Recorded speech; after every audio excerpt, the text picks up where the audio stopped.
The Stronghold, The Last Moments of Ezra and Miles, by Elyses. There were supposed to be 4 of them out there. Why would they think they could ever pull off something so dangerous with just 2 people? Ezra's body cam shows the tragic final moments of Ezra and Miles. They were attempting to secure a site located in the ravine 3 miles from our fortified home. Home. Home was safe, you know? As safe as you could get in the apocalypse, crawling with either dead or almost dead crazed people and creatures. Everyone calls them zombies and the mutated. It sounds like movie nonsense, but whatever's going on, those are the best words to describe this mess. Home has been reinforced over the years with 8-foot thick walls made of what we'll just go ahead and call concrete aggregate, more or less. Mostly less. It was set up like a castle with crude arrow slits on the 30-foot wall that surrounded our 10-story stronghold. There's even a 20-foot trench circling our stronghold. From the outside, it's a vertical drop with about 1.5 feet in width at the bottom before it begins to incline at a 75-degree angle, which would require one to use a rope if they'd hope to get out. The entire trench is littered with broken glass, old barbed wire, rusty knives, split aluminum, and tons of other sharp debris that can cause severe lacerations and impalement. If that's not bad enough, this trench surrounding our stronghold canals out to a small man-made stream that dumps into the river at the bottom of the ravine where Ezra and Miles were last alive.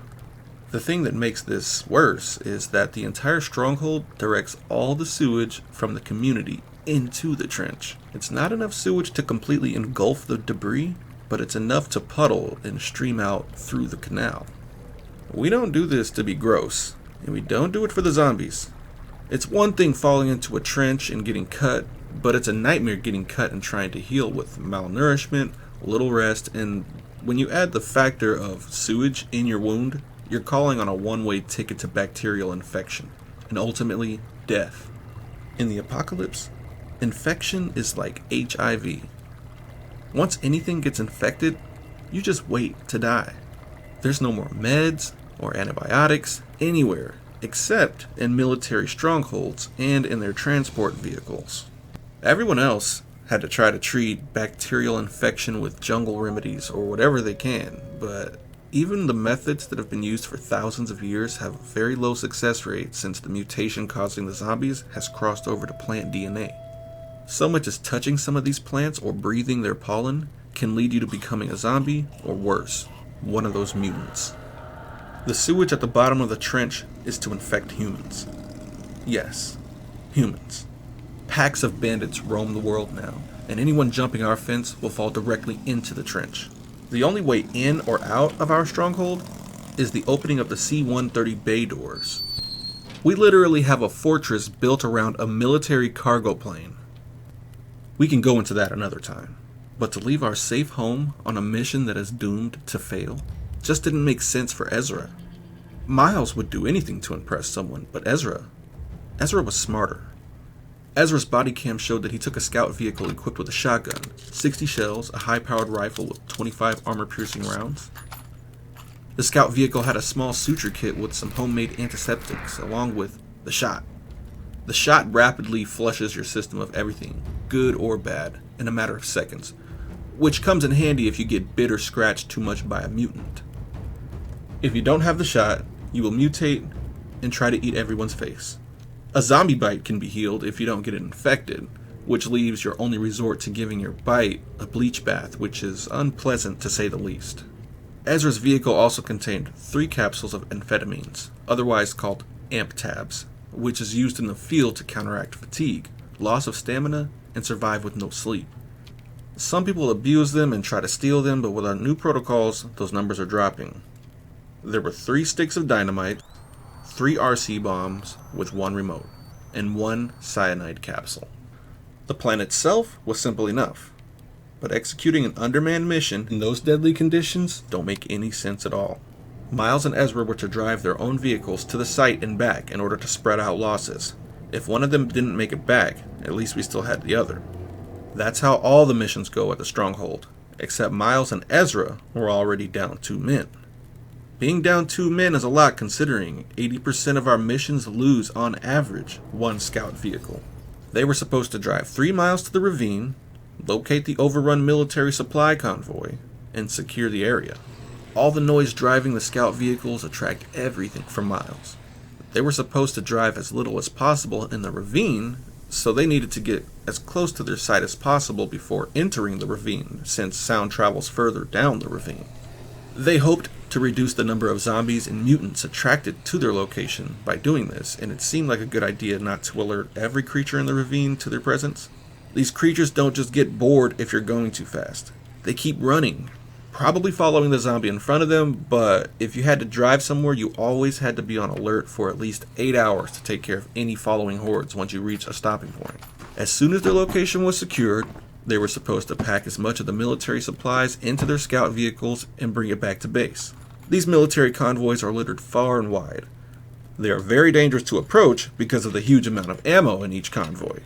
It's something about the smell or vibration of gunpowder that attracts mutants, and the zombies follow the mutants.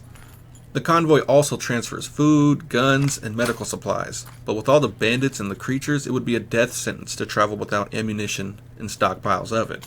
The military has something like an 85% success rate when moving convoys, and we are always looking for that 15% before they send out recovery teams.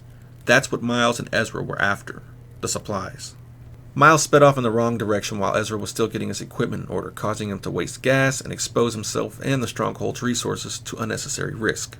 Miles was always doing things like this, acting before he thinks and paying for it regardless. While making a U-turn, Miles screams over the radio, "Damn it, Ezra, I just hit a mutant with those flower things on it. I have to get out." I breathed in some of that dusty crap. By this time, Ezra had already began driving in the right direction and was forced to pull off to the side of the road to wait for Miles to send his en route confirmation or a distress call for assistance. Everybody knows that when you see flowers growing on a mutant, you stay away. Those flowers, when ruffled, release a dense pollen cloud into the atmosphere, and breathing too much or prolonged skin contact is fatal and will eventually mutate you. "What's your status, Miles?" Ezra asks over the radio. Miles replies, "I'm getting back in now, but my windshield is gone." Miles laughs. "That smelly bastard broke my damn windshield, but ah!" Miles screams, "There's still an arm in here with flowers on it." Miles kicks the arm out of the passenger side of the car. Miles goes to tell Ezra he's on his way when he sees one of those big mutants with flowers running towards him from 2 blocks away, followed by at least 30 zombies. "Oh man, Ezra, I need to get out of here." He runs back to the driver's side of the vehicle with his fingers still pressing the talk button on the radio. "Fuck! One of those werewolves! Ah!" Miles screams again. Ezra pops into first gear and makes a loud U-turn in the direction where Miles got attacked. When Ezra heard werewolf, he hurried to help Miles, something few would do. Not because Miles was unlikable. In fact, everybody liked Miles. He was always making somebody laugh, a lot of times at the peril of someone else, but everyone knew he was always kidding. Nobody liked to do runs with Miles, though, because of his loose cannon, spontaneous behavior. But that's not even why most people wouldn't go back. When you hear werewolf, all you do is hope that there's someone behind you to get caught by it so you can make your escape. Human sacrifice is the most effective way to escape the werewolves. These aren't werewolves in the mythological sense. It's just what people call them since they remind everyone of how werewolves would act if they were real. It doesn't matter what kind of moon there is. These things are out there. They look effectively humanoid, but their arms are longer than they should be, with no hands, just jagged, broken, protruding arms, or what's left of them. These things are known to dig into underground bunkers by the thousands, digging until they had no hands, and it was just arm bones. They would always find the ventilation shafts, so people stopped relying on the bunkers very quickly. The legs are very muscular, allowing them to leap over 15 feet into the air. The face is just disgusting, with eyes that look like skin was cut away with a steak knife to expose their pure yellow glow. Their noses look like a completely flattened pig nose, dripping with orange snot or something. The snot stuff drips into and past the mouth that gapes wider than any person could ever, and down their pointed chin. They have no teeth, because these things put their mouth on their victim's entire face and just suck out their brain and blood through their eyes and nose. Anything a person ate before also comes up, along with pieces of their intestines, and after that they're left with no eyes, brain, or blood, with their intestines hanging from their mouth. So their behavior isn't exactly like a werewolf, but they sure move like them, and have otherworldly physical strength. This is why most people wouldn't have gone back to help Miles. Fear. Ezra knew he had to hurry, but he also knew this would cost precious fuel, putting at risk the entire mission, not to mention his own life. Ezra pulls up to Miles in the werewolf sucker thing and rolls down his window. A sawed-off shotgun points out towards Miles and the mutant. 2 quick shots, bang bang, sends the mutant leaping from the back of Miles and sprawling around on the ground. Miles, regaining his composure, limps to his own vehicle as Ezra gets out of his vehicle to throw a knife 5 meters into the side of the mutant's head, causing the creature to twitch a few times and then stop moving. "Get your shit together. We have to leave now," Ezra yells as the horde closed in less than half a block away. The two went speeding off and eventually made it to the ravine, but the fuel that was wasted caused Ezra to make another deadly choice. He decided they would have to enter the ravine sooner than planned, to save gas but risk a larger horde descending upon their mission location. As soon as they arrive, they begin searching the closest military vehicle to see if they can utilize any of the arsenal to secure their location. With less than a minute to get their bearings, Ezra quietly tells Miles, "Place those landmines." As Miles begins placing them, Ezra points, "No, put them in the path. The path is where the zombies are going to pour in from the most." One of those loud, slimy, slug-like mutants dug its way up out of the ground. They look like a slug or a worm, but they have this circular mouth with serrated teeth. It can create a low-pitched tone that's loud enough to vibrate your lungs, and this thing tells every zombie and mutant in the area exactly where to go.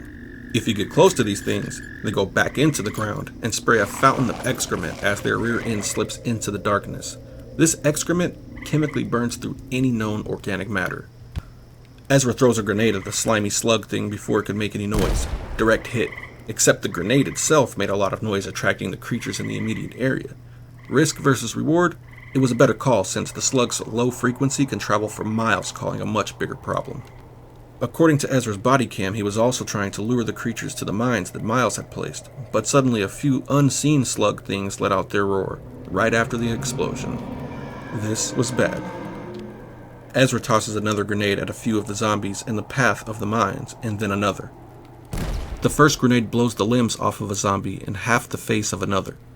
The third explodes as one of those oversized fat mutants that stand 10 feet walks into the blast radius. These fat boys, as so they're called, are tough to take down even with explosives. Now 3 more fat boys are in range as Ezra throws another grenade in the crowd of fat boys. Jackpot. 4 fat boys, 4 grenades, but he was down to 2 grenades, and there was no telling how much longer they had to fight. Another fat boy comes running through the smoke. Ezra throws a cooked grenade and blows off the leg of the fat boy. 2 more fat boys approach the noise, and Ezra has no choice but to use his final grenade. Another skillful throw, taking out the last 2 fat boys along with the bulk of a horde of about 10 zombies. Ezra hears the howls of the werewolves and quietly retreats to the military vehicle. He grabbed as many boxes of 12-gauge shells as he could hold, and a few of the armor-piercing rounds that he could see. He now had 30 armor-piercing rounds and 90 shotgun shells. Ezra looks down at the mines that he told Miles to place. "You didn't activate the mines?" "Go activate the damn mines," Ezra yells, panicked at Miles. "Oh shit," exclaims Miles. "I didn't know you had to activate mines." "So what, you think they themselves, the mines, know when it's time to become lethal and when not to?" Ezra sneers sarcastically. Rolling his eyes, Ezra snaps. "Yup, about as much as a deactivated landmine." Miles remotely activates the mines just in time as a werewolf sucker thing leaps from the distance, only to be blown backwards by the explosion from Miles' landmine. 3 zombies set off another landmine in the distance as Ezra fires his shotgun, finishing off the nearby zombies and sucker. He runs up to a zombie laying on the ground, picks up a huge stick, and smashes the zombie's skull. He fires his shotgun at one of those slug things that had made the noise before, killing it, but according to the audio, there seemed to be at least 2 more lurking around the immediate area. He shoots another zombie in the face, executing it while it lay on the ground, squirming with no legs, blown off by Ezra's grenade from earlier. With some breathing room, Miles resupplies from the military vehicle as Ezra inches forward to assess their situation and plan their next move. Ezra sneaks to his vehicle and takes the last 3 grenades he brought, and wraps a bandage around a cut he must have received in his scuffle with the horde. Ezra places one of the Stronghold's homemade RC, or remote control bombs. It's basically a toy remote control car rigged into a bomb, except the controller doesn't move the car. It detonates the bomb. The only downside is that the bomb has to be manually placed since it's too heavy for the remote control car to drive it around, if even it were wired in that way. On the plus side, it makes a big boom, and also works great as a diversion. Once he placed the RC bomb, he throws a grenade in the direction of the horde of fat boys and suckers, mostly in order to lure them into his trap. His grenade kills 4 zombies and 2 suckers, but there are at least 5 suckers and 6 fat boys still in that horde. With the horde closer now, Ezra remaining undetected by the creatures, he tosses his second to last grenade into the middle of the horde. And at that moment, right behind him, Miles placed a huge firecracker that screamed and blasted off for a whole minute. Ezra yells at Miles, "What the hell are you doing?" He runs back, aborting his plan. "Are you trying to get me killed?" Miles yelps, "Oh my god, I'm so sorry. I thought that was a homemade landmine." The horde was coming. There was a sucker 10 meters behind Ezra, and he was 20 meters behind his RC bomb. Damn it, Miles. Ezra pressed the button to detonate the RC bomb. The sucker had already cleared the bomb and was gaining on Ezra. 3 meters from his back, Ezra swings around and fires a shotgun and misses the sucker. Ezra is tackled and taken to the ground as the sucker opens its mouth. Dripping with the orange snot that flows from its nose, the sucker clamps its mouth onto the side of Ezra's face. Ezra picks up a nearby stone that luckily was fat enough to squeeze under the mouth flesh of the sucker. He gets his hand into the mutant's mouth and subsequently shoves his entire arm down the creature's throat. It squirms and bounces to its feet. At the same time, Ezra makes it to his feet. Ezra picks up the big stick from earlier and swings it at the sucker with full connection, putting the mutant into a daze, nearly causing it to collapse. Ezra seizes the opportunity to execute it while it was vulnerable, so he tackles the sucker. While using the big stick in 2 hands, he thrusts it into the mouth of the sucker, and the mutant bites down. Ezra wrestles it to the ground, puts 1 foot on one side of the stick and stands himself up, placing his other foot on the other end of the stick, crushing the skull of the sucker. Ezra stomps on its skull 2 more times for good measure. Another sucker right behind him, taking him out of his frenzy. Ezra jumps and rolls back to his feet and dives behind a vehicle, all the while careful to watch where he stepped. The mutant leapt for him, but set off a landmine which blew it backwards, although it didn't kill it. Ezra comes from behind the vehicle and fires a shot, but misses. Another shot is a direct hit, stunning the mutant. Ezra promptly bashed its skull in with the butt of his gun. He sees 4 more of those horrible creatures approaching with 3 fat boys, so he throws 1 last grenade. It was hard to tell what he hit, and he didn't have time to worry. He just ran back the opposite direction, dodging mines as they blew up behind him from the suckers chasing him. These mines take out some of them, but one breaks free. Ezra turns and fires a shot, but he was too far and outside of his gun's effective range, so he turns to continue running, reloading. 2 suckers were practically upon the 2 of them. Miles opens fire.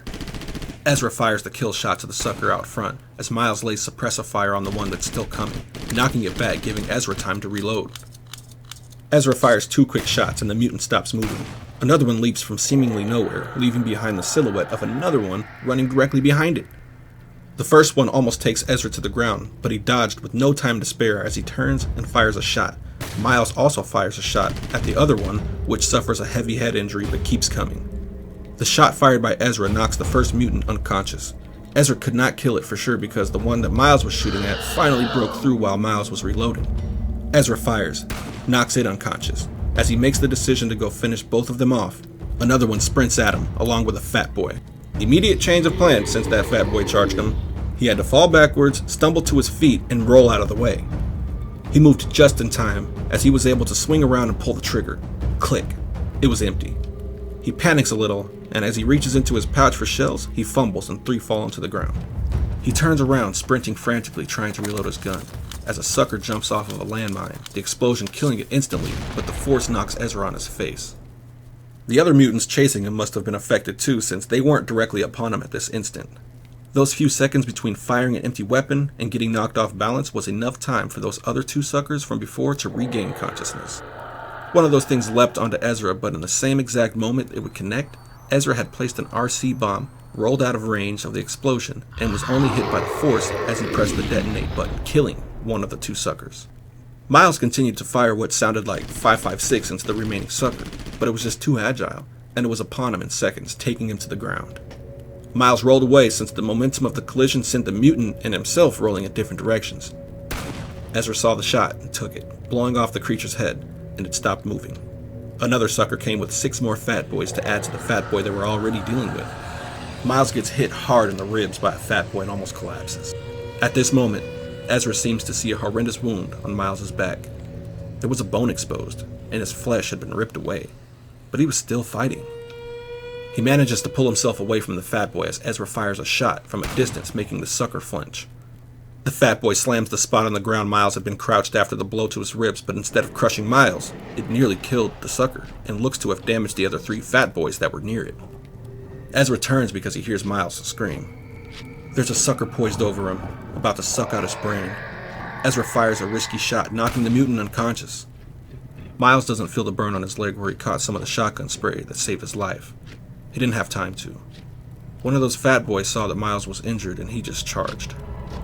The fat boy first stepped on Miles' left foot, pressing the roof of his foot parallel to his shin.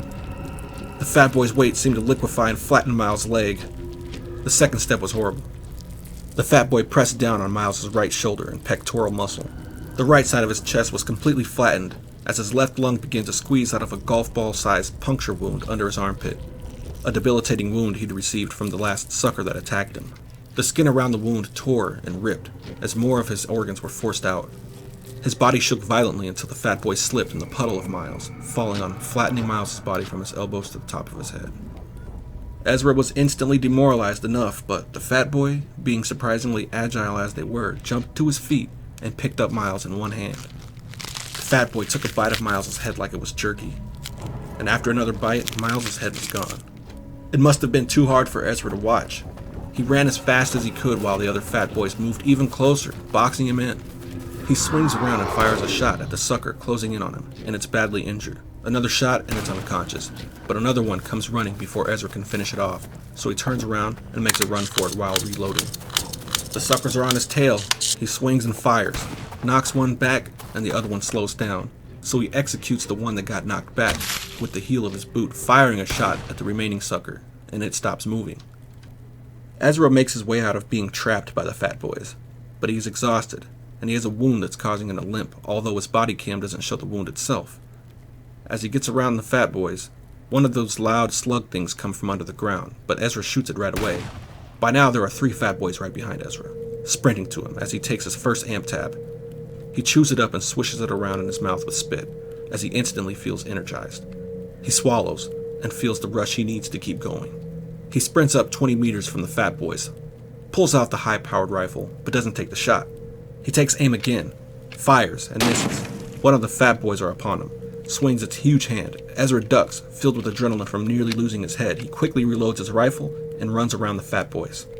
At that moment, a zombie jumped from behind a fat boy and tackled Ezra to the ground, biting a huge chunk of flesh from his neck. A fat boy was close behind and nearly trampled him, like the other one had done to Miles. 2 more fat boys charged in, and one slammed down on the flowers that were growing on one of the other fat boys' back. Ezra, being so close to the collision, was completely engulfed in the mutant pollen, in which caused him to have to administer the shot immediately. Right when he injected it into his stomach, Ezra began urinating and defecating as he was running. He then began to vomit violently, and all this happened for 7 seconds until he was pure again. Pure, with no mutation. Ezra is able to regain his composure and fire off another shot. Direct hit, one of those fat boys fell down but didn't die. Another shot hits but doesn't kill the fallen fat boy. 2 fat boys nearly crush Ezra as he rolls out of their path. He swings around but doesn't take the shot. Too many zombies reaching and chasing, too close behind, and armor-piercing rounds are too valuable to fire hastily. He pulls out his shotgun and blasts the legs off of one of the zombies. It falls to the ground, but another zombie nearly grabs him as he turns towards it and blows off its head. 3 shots and he's blown the legs off of 4 more zombies, but the fat boys are getting closer every time he swings around for the shot. Ezra runs so the fat boys line up and pulls out his rifle. 1 shot through the skull of 2 fat boys, but only 1 dropped. With no time to finish off the fallen fat boy, 2 more fat boys rush Ezra. Another near miss as he manages to dodge death again. As he tries to outmaneuver the fat boys, he gets a deep scratch from a random zombie and blood squirts dramatically. Running and applying pressure to his cut, he misfires his rifle, wasting ammo, but pulls out his shotgun and takes the legs off of a mutant. Pulling out his rifle, he fires 2 shots at 1 fat boy, and it stops moving. With the other fat boys close behind, he looks for more ammo in the military vehicle. He only had 36 shells and 25 armor-piercing rounds, but he managed to grab an extra box of shotgun shells before the fat boys descended on his position. He fires at 1 fat boy. Enraged from the death of his friend, he immediately jumps on his back, holding the fat boy's head with his left hand. Using his right hand, he sliced the throat repeatedly until it was decapitated. Ezra fell from the creature's stature and onto the ground. He fires once again, hitting another fat boy. He attempts to finish this one off the same way, but the mutant pollen from the flowers on his back were agitating, making it impossible to breathe. So Ezra ran as fast as he could, swung around, and shot the closest fat boy. He was then able to finish off that one as well with no time to spare. As one of those loud slug things roared, 2 fat boys charged Ezra's position. Narrowly escaping, he fires 2 more shots, dropping both fat boys. But there were too many zombies around for Ezra to safely finish off the fat boys, so now he has to risk them getting back up. Badly wounded from the horde of zombies attracted to the noise, Ezra tries his hardest to limp away. Ezra fires a shot with his shotgun and misses, but the second shot blasts off one of the zombies' legs. Another shot drops a third zombie. Running to his vehicle, he grabs morphine and the suture kit.